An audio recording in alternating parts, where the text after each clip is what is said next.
and really pleased to welcome you to session 5, I believe it is, of our Summer Digital Fine Arts Festival.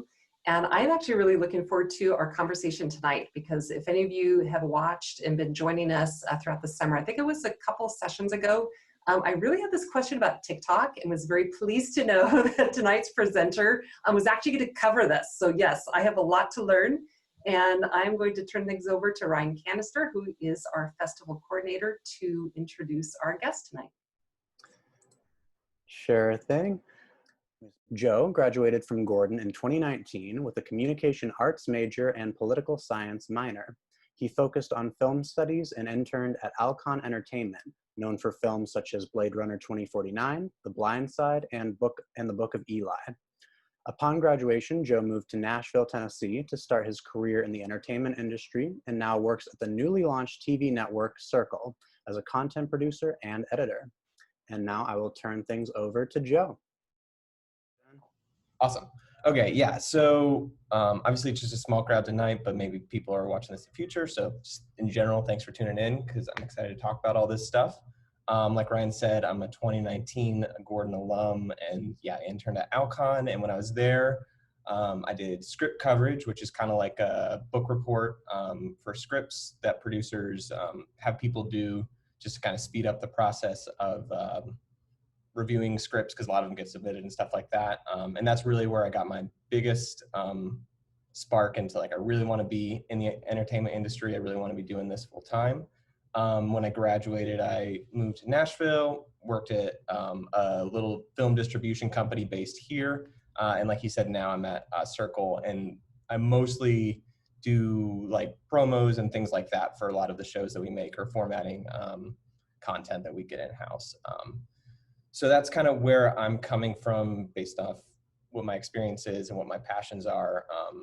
Didn't really think that I would be at a country music TV network, but I'm happy to be here because it's affording me a lot of great opportunities. So when I started to think about doing this festival, when Ryan invited me, I was really excited because I was going to do like a cool short film or something, and then everything kind of went crazy in the US, and they gave a great prompt for how we should be approaching this this festival and what we should be talking about. And I wanted to break down the question more and more of what I would be making and how that relates to what is the role of art in a time of crisis. And I kept getting drawn back to documentaries in general. I think a lot of those reasons are obvious, what you'll see, but then I think it's important to kind of underline those reasons as we go, you know, every day into this crisis again and again, and engage with a lot of the content out there. So I'm going to do a bit of a crash course on documentary filmmaking. Hopefully not too much of a snooze fest if you know about documentaries. Hopefully it's like interesting enough if you're not at all interested in them. And then we can talk about a little bit about perspective and how that influences it, and how we're seeing that in social media, specifically TikTok today. And then a little bit how we can be more directly involved in the process. So without further ado, just the origins of film are pretty obviously tied to documentaries because film started as just a means of documenting events. And I think right now in the current era, we mostly think film, fictional storytelling, but really it was just kind of a novelty when it started.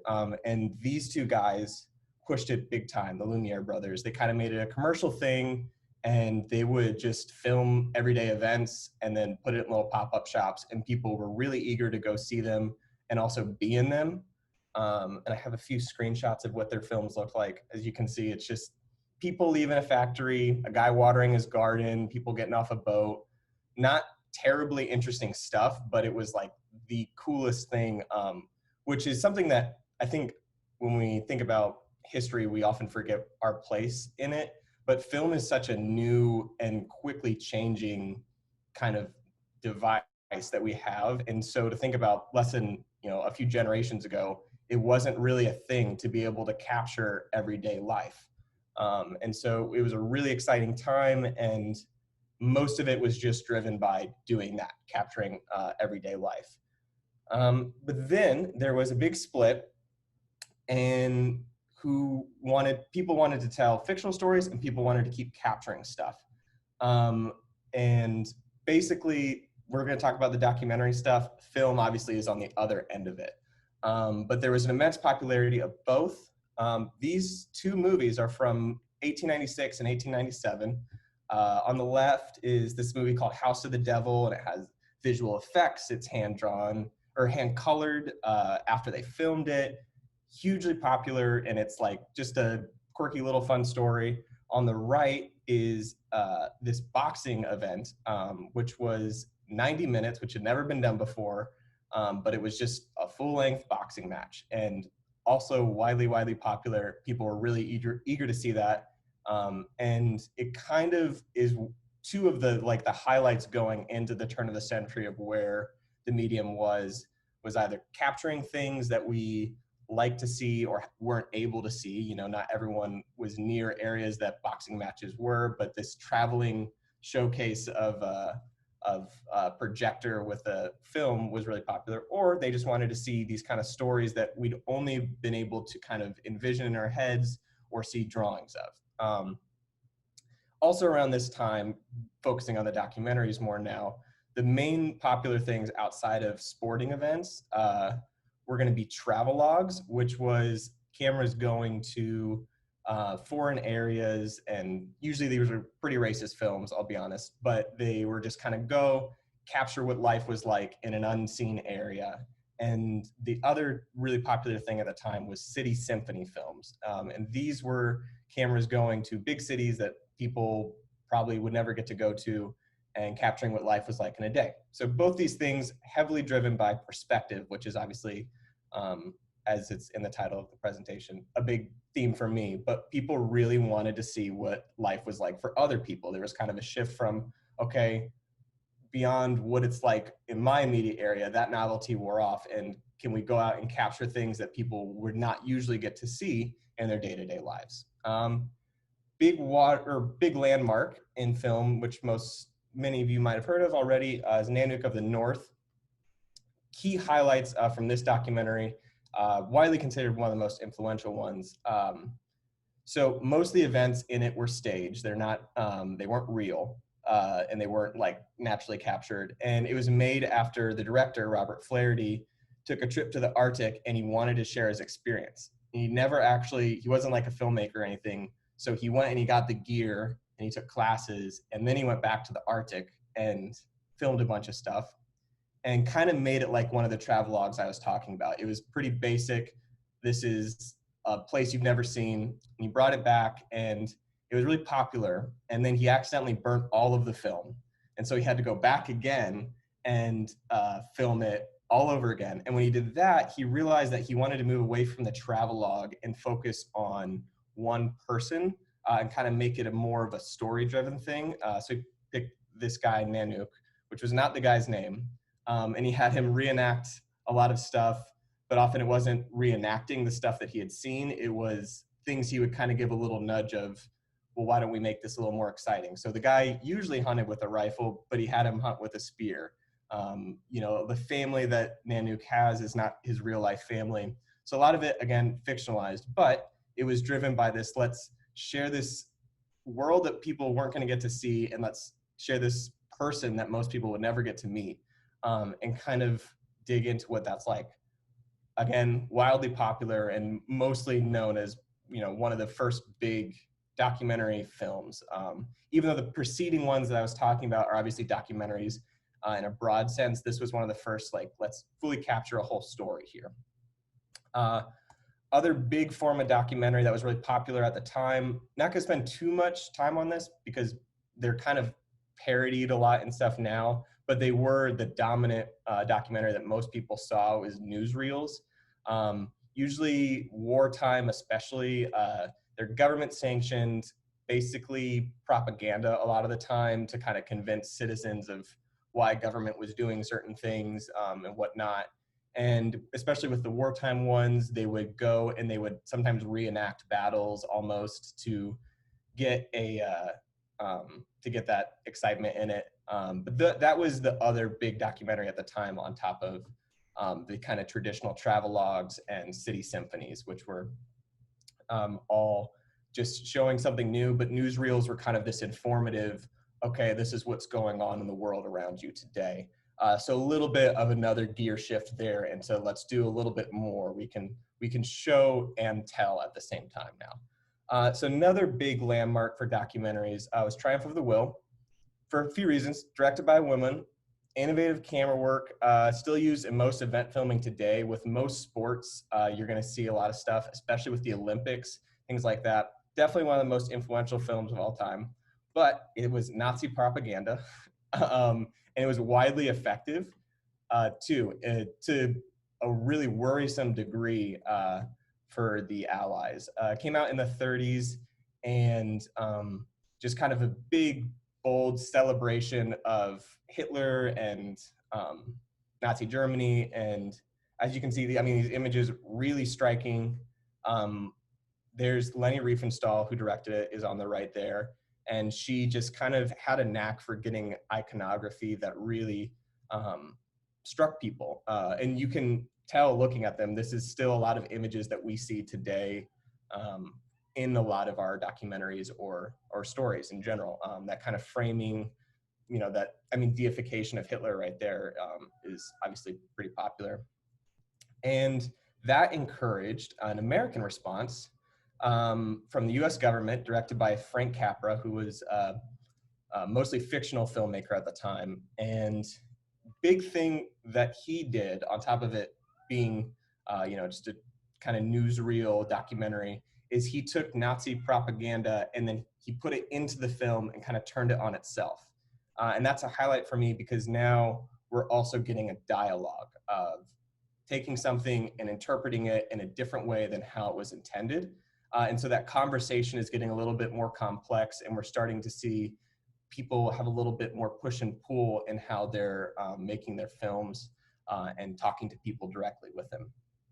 So I couldn't really nail down, because I would either get too specific or too broad. I couldn't really nail down one big one in the decades to come. But the broad highlights is that cameras were getting lighter and equipment cheaper, and stuff was easier to get a hand on, and also to move around and stuff like that. So what we were getting more and more of was shorter documentaries that were on the ground level and able to capture things in real time. These three that you see here, I'm gonna mispronounce it. In the top left, you have Les Racketeers, which is like a French filmmaker went to a snowshoe event and just kind of got to capture it all in real time and get that ground level experience that I was talking about. Salesman, on the top right, was a big popular movie in the US, and it was about traveling Bible salesman, which was someone that people had a lot of experience with,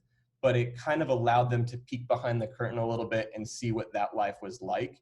And it was a well-known, career, but it started to give us a look around the corner. And then Black Panthers is on the bottom there, and that was just a shortish documentary about the Black Panther movement in Southern California from a French filmmaker. And she was in town because her husband was also director, and he was making something in Hollywood.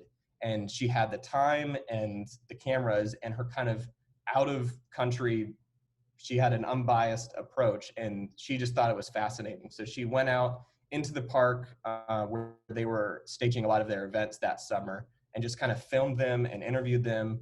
And again, gave that kind of ground floor, what are these people like? And the Black Panthers especially, it was important because much of their stuff was being taken from them for the newsreel type documentaries, which were still popular. And so most people didn't really get to hear from them directly. They were getting to hear an interpretation of their events. And then French filmmaker Agnes, she got to kind of give a more direct angle and perspective. And that was kind of how many of the documentaries went for the next couple decades. Cameras got lighter, things got easier to film, and as a result, we were getting more documentaries, but also at a lower and easier to access level. Big change when this guy showed up, Roger Moore. Probably heard of him as well if you're familiar with documentaries, or at least seen one of his. Certainly one of the most influential for the 21st century, I'd say. big thing with him is how avant-garde he is. He directly involves himself in a lot of his documentaries, is very chatty in his voiceovers, and interviews, is not willing to kind of pull punches, and usually results in being highly critical of loved or well-known officials, or dipping into taboo like topics that were kind of, it's an assumed fact of something, and he's willing to just kind of rip in and say, we're not looking at this right at all. Most notably, he started with Roger and Me, which was about how his hometown, Flint, had just been completely decimated by corporate practices in America. And the film ended with this quote, which is just for the context of 1989, in the Reagan years, there's kind of this idea of we're all doing great and we're all having a very successful time. And he makes a film highlighting how the working class people are kind of being destroyed in his hometown. And so I would read it here. As we neared the end of the 20th century, the rich got richer, the poor poorer, and people everywhere now had a lot less lint thanks to the lint rollers made in my hometown. It was truly the dawn of a new era. I'd encourage you to check it out. It's not my favorite of his, but it's a really important one just kind of for the time period and also the influence. And then the film, at the end of the credits, ends with this quote, this film cannot be shown within the city of Flint, all the movie theaters have closed. And so these kind of emotional punches that he was willing to hit the audience with was a little bit new, even though we'd seen, a fresher perspective, a lower perspective, willing to give a voice to people who didn't have one.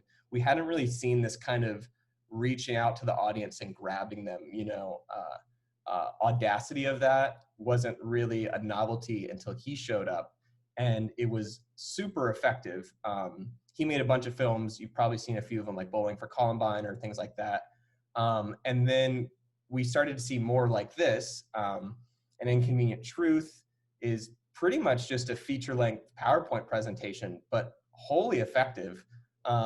It's Al Gore, who's former vice president, talking about climate change. And I mean, there's a lot of discussion around it and whatnot, but really, really popular. And it's for that same reason of reaching out and really grabbing people with a new angle that wasn't really being discussed. And it kind of has this straightforward, you're not thinking about this, here are the facts kind of deal. Same with Food Inc. I mean, that one was so popular, it was showed in my high school, and much of it was just kind of taking our understanding of the agricultural industry and turning on its head. And these are, two of the most popular of the 2000s decade. And both of them are pretty big. I'm going to completely say things that you haven't been thinking about and call you out and call people out. And so it was something that you would think would be overlooked or suppressed in a previous era, but this kind of documentary filmmaking has allowed people to now not only capture things, not only get perspectives of experts who had been, sidelined before and whatnot, but also talk to audiences directly in a way that fictional films don't usually do. Then next biggest highlight to me for documentary filmmaking is social media. I would say that most people interact with a documentary on social media pretty much every time they go on. A lot of times it's voiceover, a lot of times it's animation, just a few minutes, but they're really, really common and almost essential for businesses to have, for any kind of social movement campaign to have kind of any baseline who we are. You start by making a documentary now, even if it's just a few minutes. It's pretty much a golden rule that you're going to need that so that you can get any kind of momentum of sharing who you are. And big thing too, where we're seeing that as well, is in political campaigns. Twitter was pretty essential for that in 2008. It was not really seen beforehand, widely credited that that's a big reason why Obama was able to kind of get a grassroots movement going, is because of social media. And then we saw it again in 2012 and 2016, and we're seeing it now too. The political ads are increasingly longer because social media doesn't have any restraints on it, and then they can kind of do whatever with them. Then along came TikTok, which obviously is in the discussion as well. And TikTok is many things, but I think the biggest thing that draws people in is that you don't follow people so much as you just go on and you have a page, this algorithm that just feeds you content. And content steamrolls or snowballs out of different pages onto other people's pages by getting likes and shares and whatnot. And that has allowed a lot of, I would say, many documentaries to be made by often teenagers doing short form lectures on a wide variety of topics. Most notably, I would say a few weeks ago, Trump's having a campaign in Tulsa, and a bunch of teenagers have this multiple videos saying, okay, here's this campaign event that's happening. Here's what you need to do. Go out and do it. And they jerry-rigged the entire system for the Trump campaign that resulted in this kind of weird event where not as many people showed up as they thought, and suddenly all of the data they had on people they thought were likely voters was falsified. And it was a really weird instant, but it caught my eye because I was like, okay, people are taking 60 seconds to tell little stories, talk directly to an audience, get someone's attention, and start social movements out of it, which many documentaries, that's kind of their biggest goal now. And I also am seeing an increasing number, not only of direct action, but kind of informative documentaries on there. They carry over from Twitter and Facebook that social media animated voiceover style, but on little kind of too long, didn't read, I don't have a education in this, but someone's going to explain it to me. And I noticed one on late stage capitalism, and it had this headline, which I'd never seen before. And I was so taken aback by it. And it's like, I'm getting this information handed to me from TikTok of all places. Like, I came on here out of curiosity. I mostly just laugh. And now these younger people are taking this time to kind of make these little informative documentaries, even though they're only 60 seconds, to talk to each other about really important issues to them. And it gets to the root of why, which is the perspective that I was talking about. These are like a few of the filmmakers that we were just talking about. So Agnes Varda she's in Hollywood. She sees the Black Panther movement. She says, not doing anything else in my summer, I'm gonna go over, I'm gonna film it. And she ends up making this widely popular and influential documentary about the Black Panthers. Robert Flaherty is in the top right there. Same deal. He goes to the Arctic and says, people should hear about this. I don't have, the means to take them there, literally, but I can go and I'll learn how to use a camera, and I will learn how to utilize all of that equipment to take them there in a different way. And then at the bottom there, Frank Capra sees this horrifying Nazi propaganda coming out of Germany, and he works to make this miniseries in pretty much direct response to it. And all of them come from that same angle of, we need to get another perspective shown here. So moving out of the history of it all, I want to talk about my experience with it. I'd seen documentaries before, but the first one that I can remember really striking me is this documentary called Room 237, which is about The Shining. And I'd seen The Shining, really liked it. I kind of just stumbled on to this documentary. It was on Netflix, and I was like, this seems interesting. It caught my eye. And pretty much all that the documentary is, if you're not familiar with The Shining, famous horror movie, I'm sure most of you are, but there are a lot of theories about what Stanley Kubrick was actually saying with The Shining and what he actually was trying to tell people, beyond it just being kind of this great thriller of this family, going insane.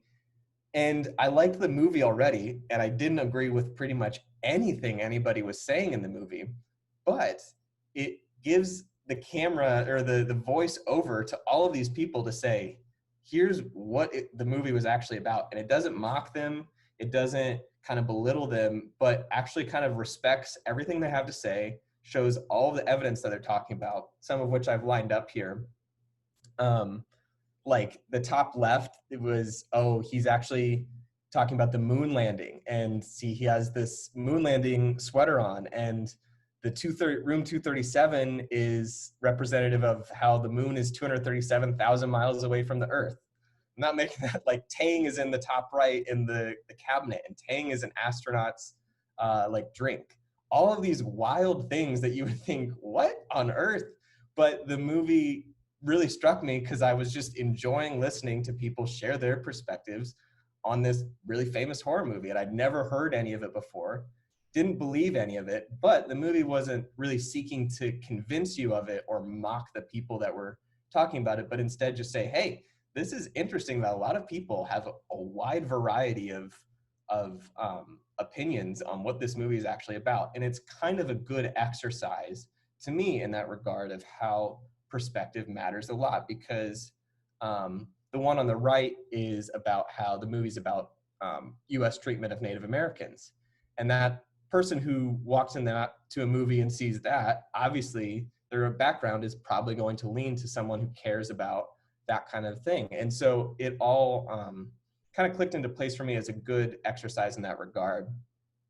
So as a preemptive, before if I'm asked what my favorite documentary is, I put a few up because, and I think they all are great exercises in this kind of focus on perspective for what a documentary should be, which is giving new perspective. And so whether, like, Man on Wire is just this this Frenchman, if you're not familiar with the story, they actually made a fictional movie about it a few years ago, but walked between the two towers. I think it was the late 90s. I don't know if it was the year 2000, but it was certainly right before 9/11 happened. And it was like, you know, it was illegal for him to do that. He did not get permission to do it. So the documentary was something that they made because they knew they were going to do it. Super interesting. Side by Side is about film versus digital and all these directors talking about it. 13th has gotten popular in a lot of note in the last month or so, as we're having a wider discussion about racism in America. Really great, interesting film. One of the ones that really is of note to me here is Four Little Girls, which is, if you're not familiar with the story, in the South during the Civil Rights Movement, there was a bombing in a church that killed 4 young girls that were there. And Spike Lee wanted to make a movie about it, a fictional movie.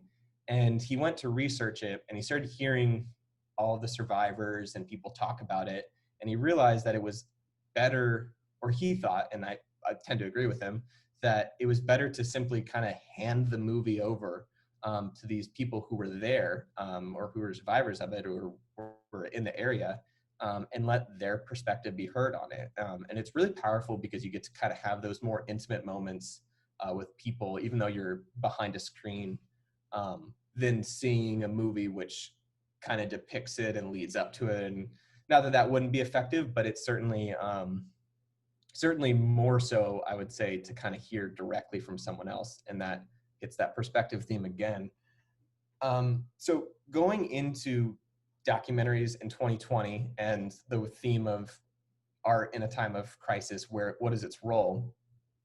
I think I've seen, and you've seen, a lot of documentaries in the past month, with all the things that have happened, pretty much a wide response, especially in news media and on social media, like I mentioned, of people making documentaries to kind of capture what's going on. And we're seeing a lot of protests.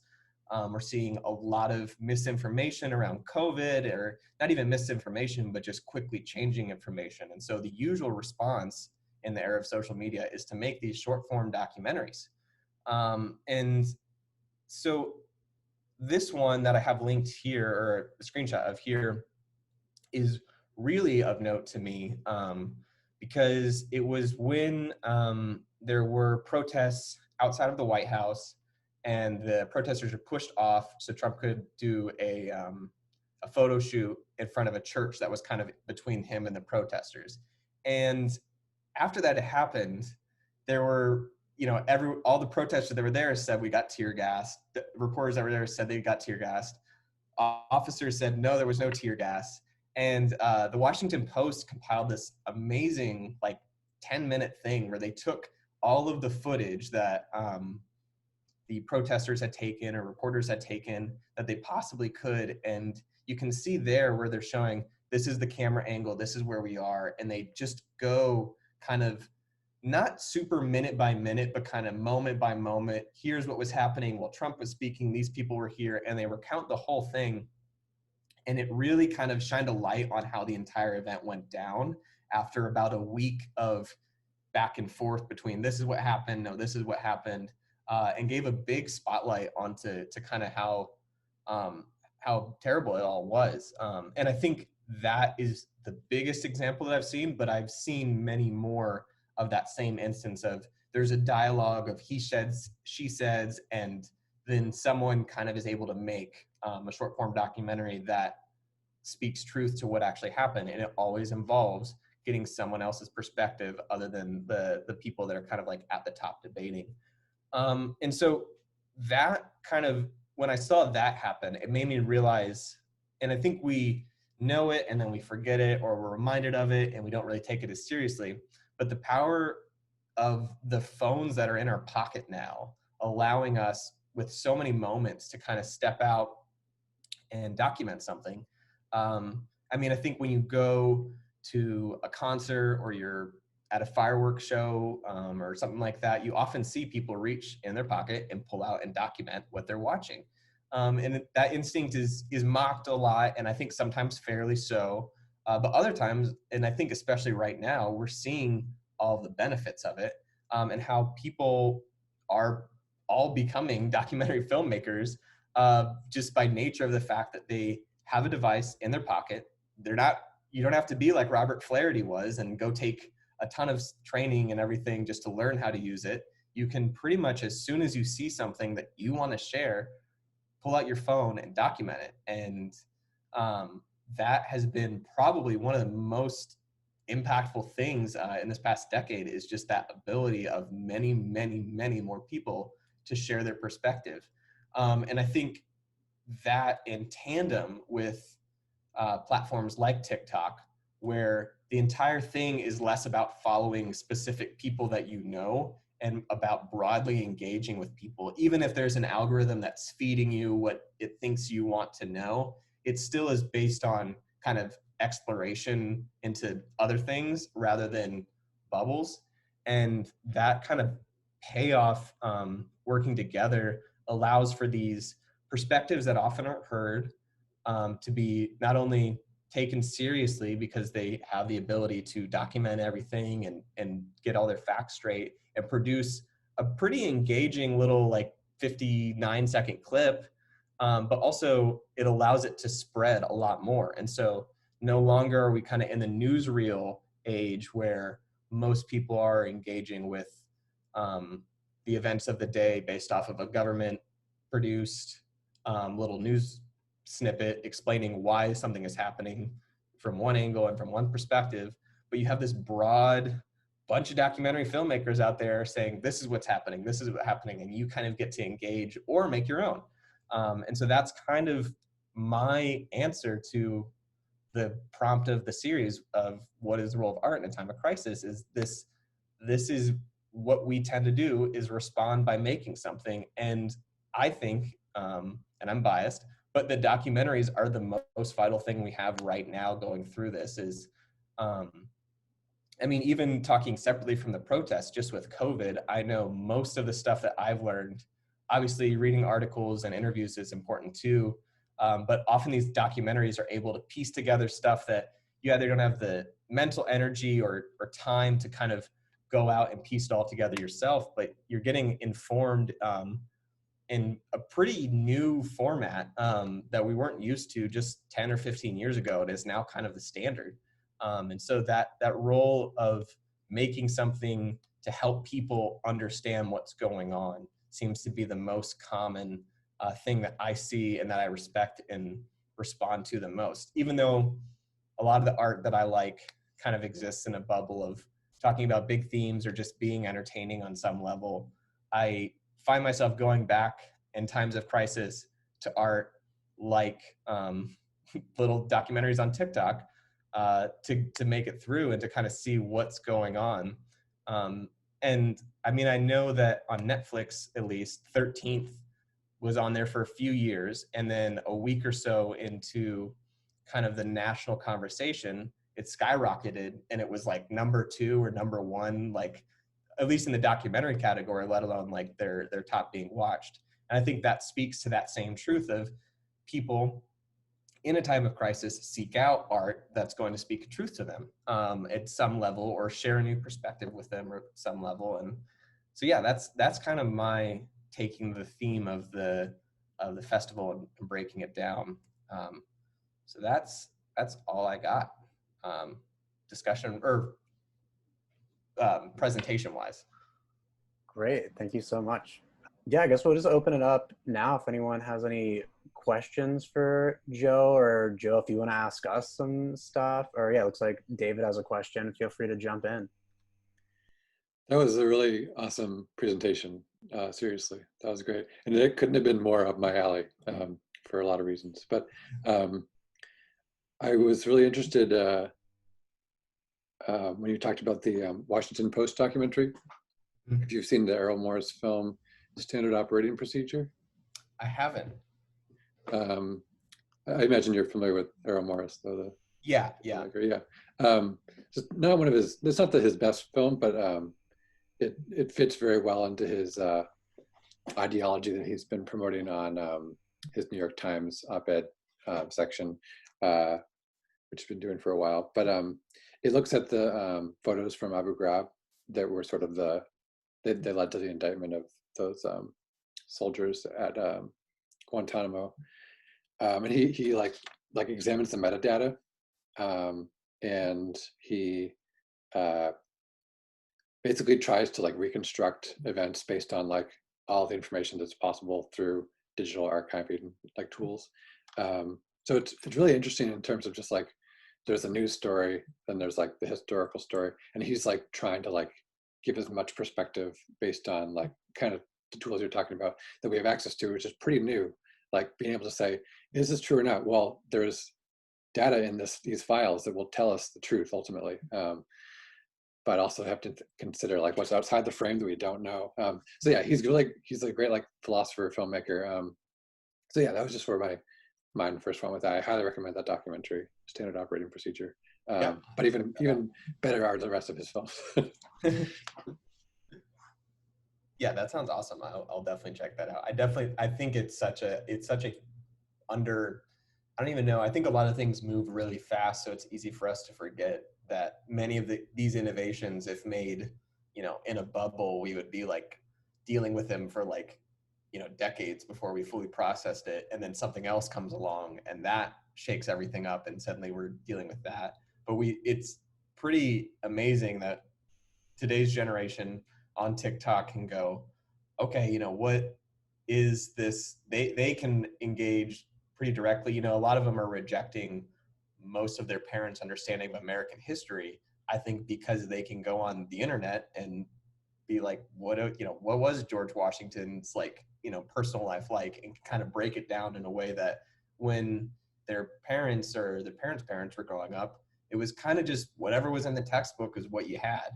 You couldn't get that variety of things. And now there's an overwhelming amount that you can just go, that's what the teacher said, but I looked it up and that's actually not true. And you can have a much bigger conversation than you were allowed to, I guess, before.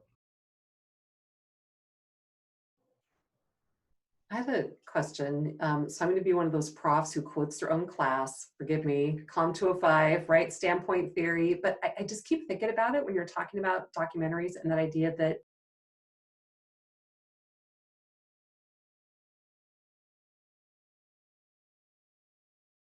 phone in those personal devices, it's just totally democratized that whole process. That like, so now all of us are documentary filmmakers, as you were talking about in some way. But I'd be interested to hear you talk a little more about, well, I guess framing is part of that. And then how what you're talking about fits in with the whole like fake news thing. Because it seems to me that then becomes the challenge, that there are then so many voices, talking about like who was the real George Washington, or like algorithms, like how does that fit in to it? Is it just creating those echo chambers or those bubbles? So true, there's so much more out there and maybe it's giving us a truer view of reality, but I don't know, how do we wade through the other stuff? Like, how do we either discern like what really is like a good documentary, or do you see what I'm getting at? That challenge of when those things come together.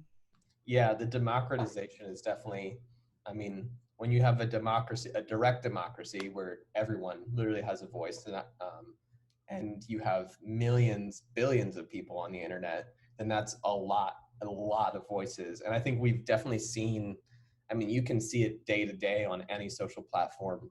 Something is posted, it steamrolls, and then someone comes around and is like, actually, that's not true. And then everyone kind of has to do a like, oh, well, I shared it, but I didn't make it kind of situation. And I actually, my brother is at the University of Chicago, and he deals a lot with researching algorithms and human interaction with them. And they've found pretty consistently that the algorithms that are designed to pick, based off what's best for you, actually pick more biased, pick more fake news, I guess you could say, than the human people that are humans picking things out for you, which goes against kind of what our minds would think. Well, an unbiased computer would pick unbiased stuff, right? But the algorithms tend to feed us more of an echo chamber than humans do, which is, yeah, counterintuitive, but it is like the unfortunate truth of with that democratization comes that handoff. And the only real way to stop that is to continue the dialogue. And you just have to be conscious of, how you're having that dialogue. And so I think that's something that we would do well rather than our knee-jerk reaction. I think most people with like the younger crowd or teachers in classrooms want to argue directly with what students are saying. But the most important lesson is where are you getting it from, not where you, or not, that's actually wrong because I disagree with it. And so if you're going to say your understanding of George Washington is wrong to your history professor, then rather than saying, no, I'm right because I know where it is, the conversation should then lead to, okay, well, what are our sources? Where is that coming from? And I wish that I had a better answer on how to make sure that happens on the internet. I don't think it does. And I don't know where it's all going to lead, but I do think you're right, is the democratization, and the reality is that there's just a lot of voices now. And so we have to just be conscious of what voices we're listening to. And the best that we can do right now, at least, is just encourage people to be conscious, not just of what do you believe the direct fact is, but okay, you're allowed to believe that, but you should be wary of where you got that from. And so I know that I have a tendency, at least, to kind of go down rabbit holes of Wikipedia and stuff and finding out all these random facts and then storing them in my brain and being like, okay, well, if someone ever asks me, I know exactly where I read that. And sometimes I go crazy thinking of someone calls me out and they're like, where'd you hear that? And then I'm like, oh, where was it? And I like can't find it. And that's the worst thing possible. But that is unfortunately how a lot of people, the internet encourages them to like embrace and interact with that kind of documentaries and stuff. But I think the best reaction when you hear something you haven't heard is to seek out more perspectives on it, not just settle on like that one. But I think that's so interesting because, well, I mean, you're a product of this. You studied film at Gordon. Dave studied and is teaching film this fall at Gordon. But one of the things I think that we're trying to teach is that persuasive power of even documentaries is like we're trying to teach like style and skill, so that maybe is there something to that? So now you see even corporations trying to mimic that, what we call like an authentic style of like someone just pulling out their cell phone. And now you've got like big ad budgets that are trying to mimic that because there's that sense of like a certain, what am I trying to say? Like a certain look that maybe is more persuasive in the films. So if it's style, if it's framing, and whether it's like an authentic look that, it's some corporations that's trying to achieve to make it look like someone pulled out their cell phone, that maybe is that the persuasive element? Because we try to teach our film students that of how do you make like a good a good documentary versus a bad documentary? Because part of it should be, I'm assuming, a style that would be persuasive to people. Would that be part of that?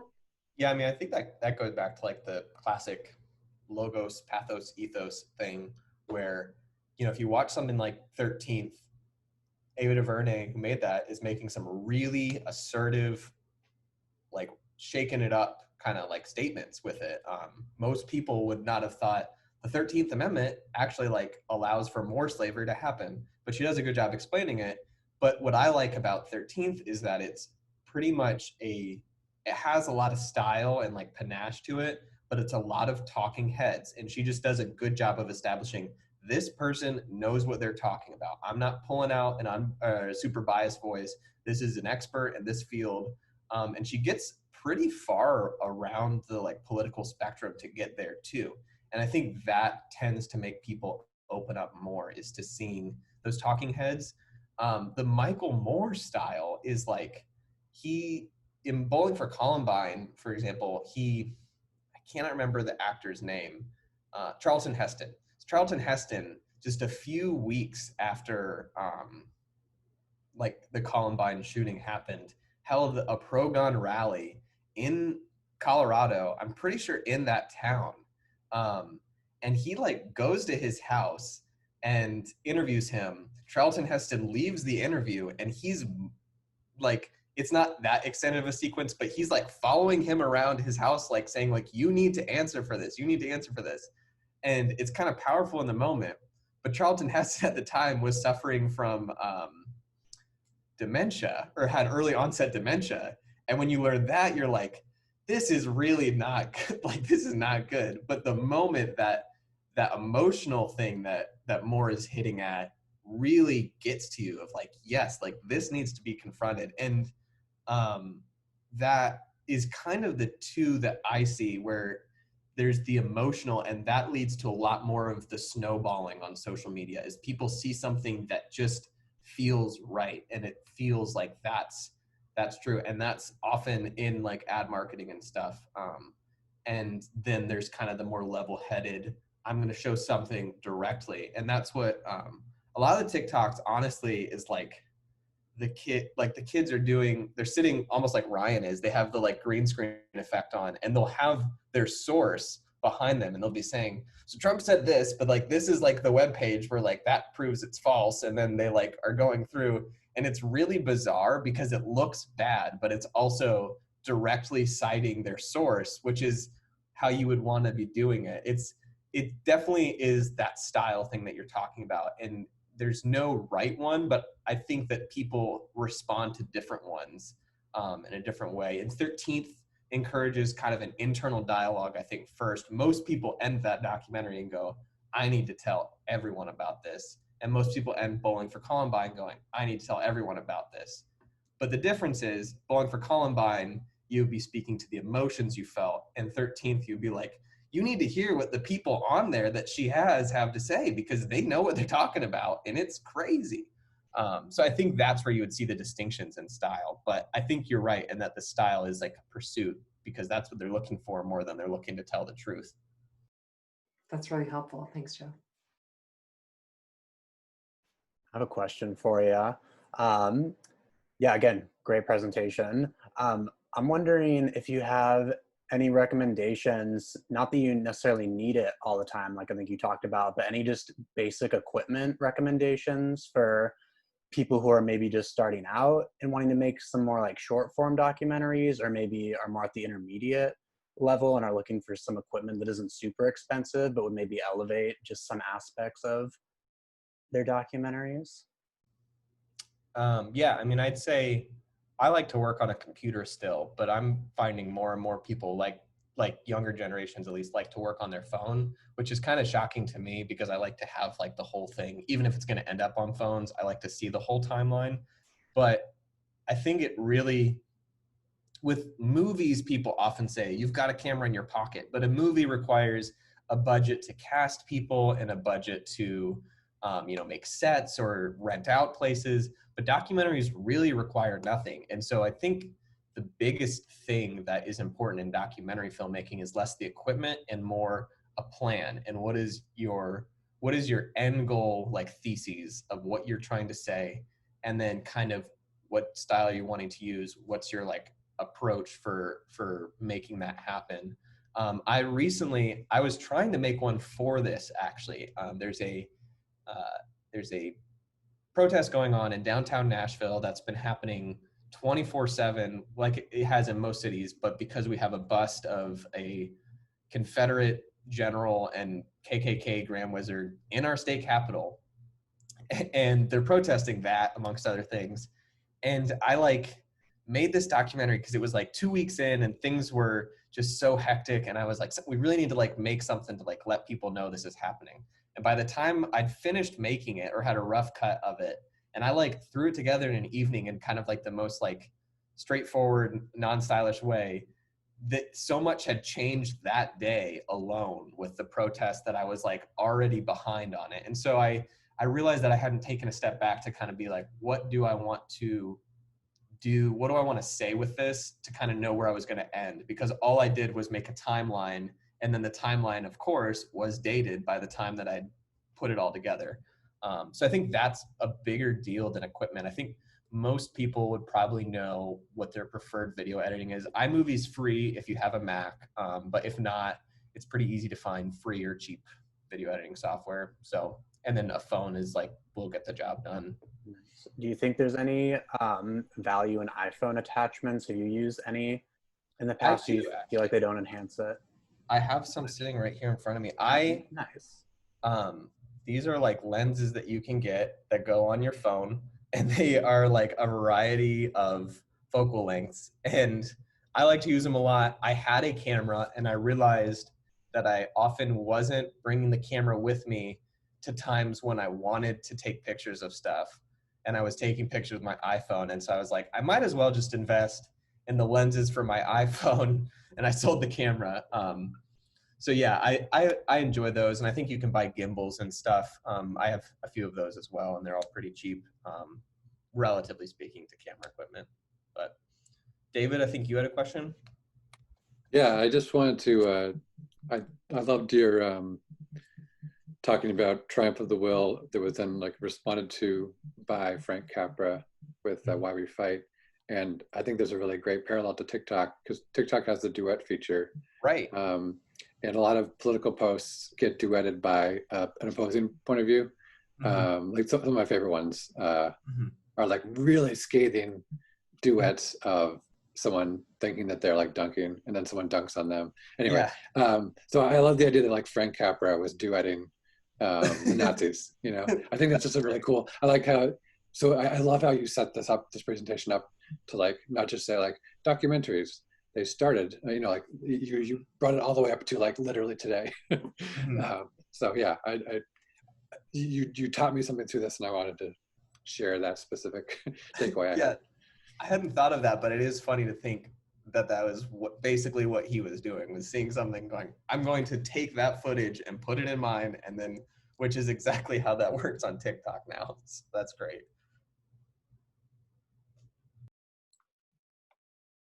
Great. Well, we're coming close to the end of our time here. If anyone else has any final remarks, feel free to jump in. But I was just going to ask, sort of to wrap us up, Joe, if you just want to sort of synthesize what you think the role of film and documentaries are in a time of crisis.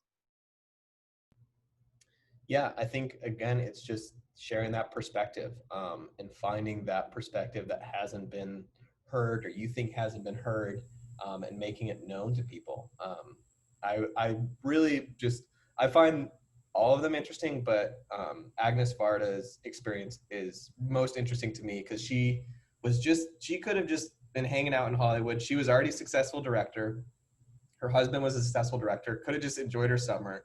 It was like, this Black Panther movement's pretty interesting. Let's get cameras, let's go. And I didn't love the documentary, but I was struck by its like context historically and just being like, she doesn't have the cultural baggage that many Americans would with Black Panthers.